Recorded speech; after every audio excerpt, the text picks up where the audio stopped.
Pues bien, ahora vamos a ver lo que son sistemas de coordenadas. El propósito es hacer una presentación rápida de los diferentes sistemas de coordenadas que hay en el mundo y dar una idea general de lo que son algunas utilidades y hacer énfasis en que el más utilizado en el bachillerato es el sistema de coordenadas rectangulares. Bien, dice diferentes sistemas de coordenadas.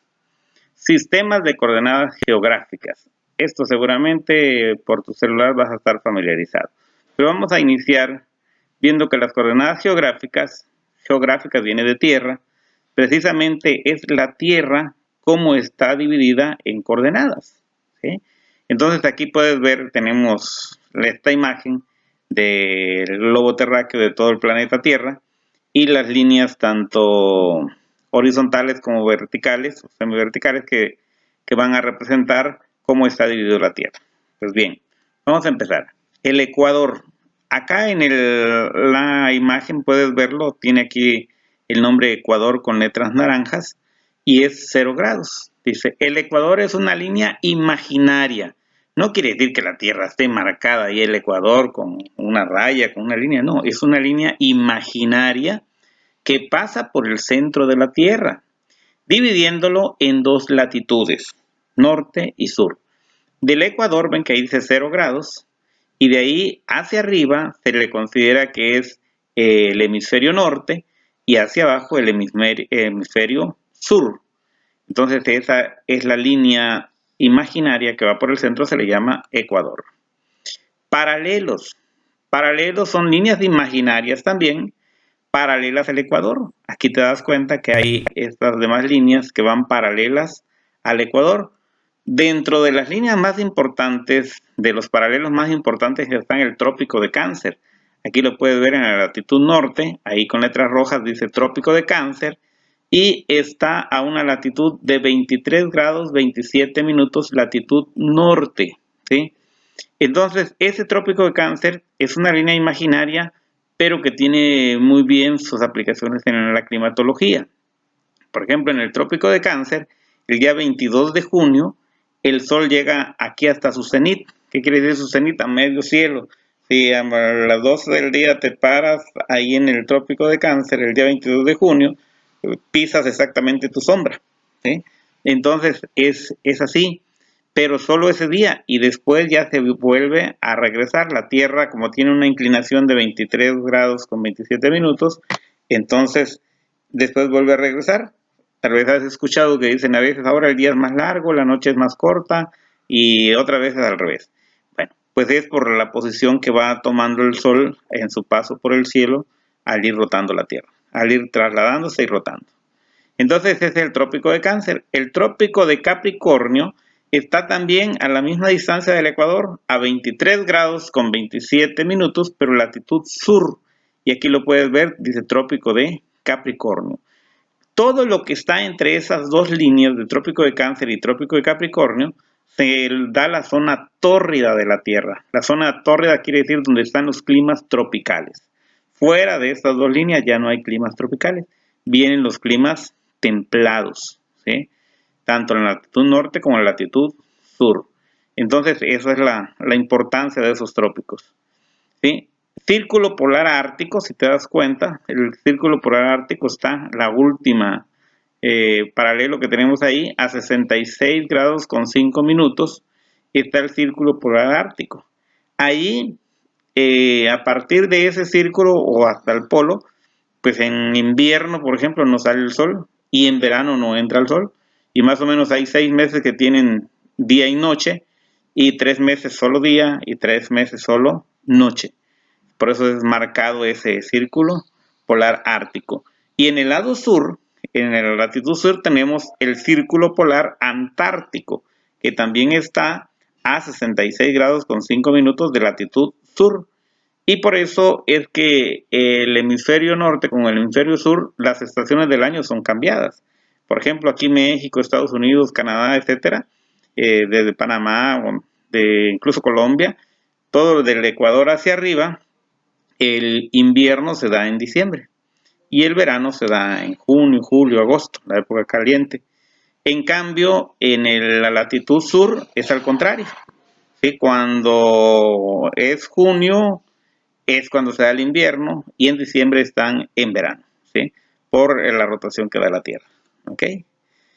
Ahora, esas son unas líneas, las otras son los meridianos. Por ejemplo, el meridiano de Greenwich es el de 0 grados y pasa precisamente por el poblado de Greenwich que se encuentra en Inglaterra.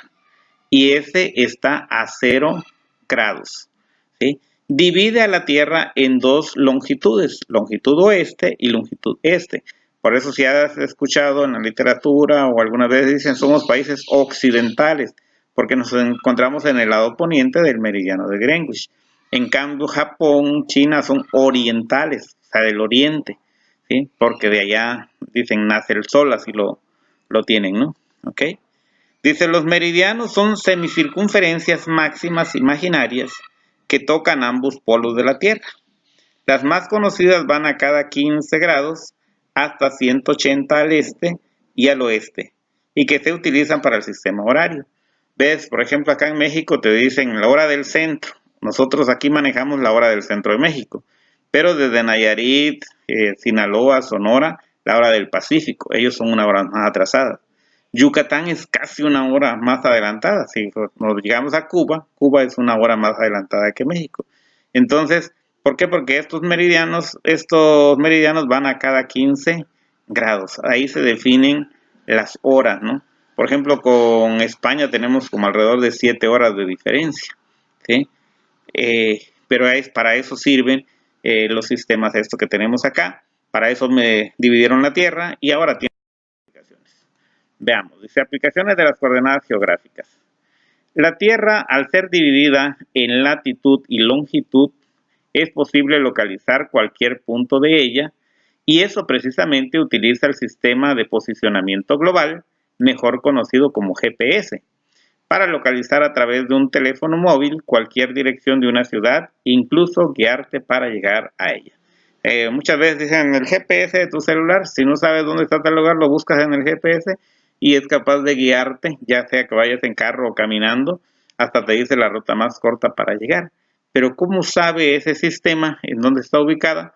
Pues ya lo tienen toda esa información metida en una base de datos y lo localizan a través de las coordenadas geográficas, ¿sí? Y ahora cada día tiene más aplicaciones. La aeronáutica lo utiliza día a día en sus vuelos, sean nacionales o internacionales, para llegar a sus destinos siguiendo las rutas más cortas. Cuando un avión despega, luego le ponen como su GPS, ¿no? Para que sabe hasta dónde va a llegar. Incluso lo pueden poner como piloto automático y el piloto automático lo dirige la nave hacia dónde va a llegar, ¿no? Entonces, esa fue un gran avance para la aeronáutica porque se dejaron de tener muchos accidentes, porque se tiene mucho más precisión con ese sistema de coordenadas geográficas aplicadas en la aeronáutica. Otro sistema de coordenadas son las coordenadas polares. Esas, algunas veces las vas a ver tú, sobre todo en física, tienen un eje polar, que es nada más del centro hacia la derecha, aquí está marcado con una flecha, ¿sí? Y luego todas son circunferencias concéntricas. ¿Qué quiere decir concéntricas? Que tienen el mismo centro. Todas tienen el mismo centro para que vayan a qué distancia. Entonces, por ejemplo, acá dice P1 3,30. Quiere decir que está a una distancia de 3 y con un ángulo de inclinación de 30 grados. Y si te das cuenta, aquí lo dividimos de 30 en 30, 60, 90, 120 grados, etcétera, hasta llegar a 330 para que el 0 vuelva a ser 360, que es una vuelta, ¿sí? Entonces, este sistema de coordenadas polares, ¿sí? Se ocupa mucho en física, cuando se ejerce una fuerza con cierto ángulo de tiro. Por ejemplo, si vas a jalar un carro, ¿sí? Lo jalas pero con cierto ángulo de inclinación. Por ejemplo, dices a 30 grados, a 10 grados, a 20 grados, a 60 grados, etc. Y dependiendo del ángulo de tiro, pues también va a ser la fuerza que va a recibir el objeto que tú quieras mover, ¿sí? En astronomía se ocupa, dado que puede medirse el ángulo de inclinación hacia un cuerpo celeste y una distancia que se requiera. Este fue uno de los primeros métodos que se usó mucho para aproximar a qué distancia estaba la luna, el sol, etcétera, ¿no? porque puedes medir a qué ángulo y puedes medir aquí en la Tierra a cierta distancia y entonces hacer ciertas proyecciones. Sí, en navegación anteriormente, aunque no estaba desarrollado este sistema de coordenadas, ocupaban sus principios las embarcaciones a través de las ballestas que le llamaban, ¿no?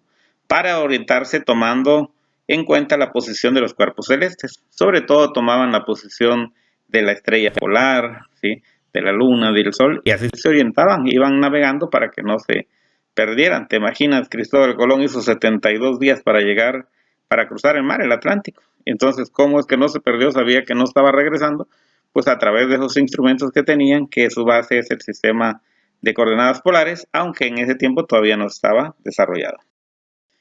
Bien, sistema de coordenadas rectangulares o cartesianas. Estas son las que más vamos a utilizar y prácticamente todo el curso vamos a estar sobre ellas.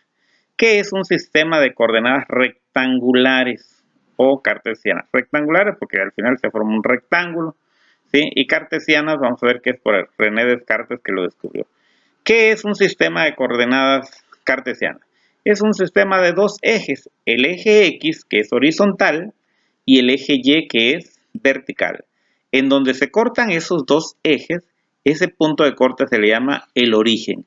A partir de allí se origina todo el sistema de coordenadas, ¿sí? El origen. Si te das cuenta, del origen hacia la derecha, el eje X es positivo, porque ahí es 0. El origen es 0. Y hay 1, 2, 3, 4, 5, etcétera, hasta el infinito. Y hacia la izquierda es negativo, menos 1, menos 2, menos 3, etcétera. Pero son simétricos. ¿Qué quiere decir simétricos? Que el origen está a la misma distancia del 1 que del menos 1. O a la misma distancia que del origen al 2 que del origen al menos 2. Por eso son simétricos. Y sobre el eje Y, del origen hacia arriba, van a ser positivos y hacia abajo van a ser negativos y también son simétricos. ¿Ok? Y aquí se forman 4 cuadrantes. Como se dividió en una cruz perfecta, entonces hay 4 cuadrantes. El cuadrante 1 es el que tenemos en la parte superior derecha, donde las X son positivas y las Y también son positivas. Este es el cuadrante 1. Luego, girando en sentido contrario a como giran las manecillas del reloj, encontramos el cuadrante 2, donde las X son negativas y las Y son positivas. Luego el cuadrante 3, seguimos girando hacia la izquierda, en sentido contrario al giro de las manecillas del reloj. Está el cuadrante 3, donde las X son negativas y las Y son negativas, las dos son negativas. Y finalmente el cuadrante 4, que está en la parte inferior derecha, la X es positiva, pero las Y son negativas. Ese es el plano cartesiano, sistema de coordenadas rectangulares, que lo vamos a estar viendo de aquí en adelante. ¿Sí? Dice, también conocido como plano cartesiano. Muchas veces te vamos a decir, traza un plano cartesiano, o te pueden decir, traza un sistema de coordenadas rectangulares, o sistema cartesiano. Es lo mismo, ¿no? También conocido como plano cartesiano, en honor a René Descartes, matemático francés que lo publicó por primera vez en su obra Discurso del Método en 1637. Entonces, en 1637, René Descartes fue el que lo publicó por primera vez en su obra El Discurso del Método, el plano cartesiano, lo que le llamamos hoy plano cartesiano. Aunque también Fermat también estuvo colaborando, también trabajó mucho sobre esto que es la base de la geometría analítica, pero quien lo publica es René Descartes, ¿sí? René Descartes, aquí te pongo su imagen, este francés, él era René Descartes, el inventor de la geometría analítica, no solo del plano cartesiano, sino de la geometría analítica, ¿sí? En el plano cartesiano se pueden trazar figuras geométricas, podemos trazar triángulos, rectángulos, círculos, parábolas, etcétera, ¿no? Dice, se pueden trazar figuras geométricas que representan terrenos. Aquí podemos trazar el plano de un terreno, el plano de una casa, de edificios, de fenómenos físicos como la velocidad y la distancia en función del tiempo. Yo podría decir aquí en el eje X tengo el tiempo y en el eje Y tengo la velocidad, y entonces puedo trazar la distancia, ¿no? Se puede hacer todo eso.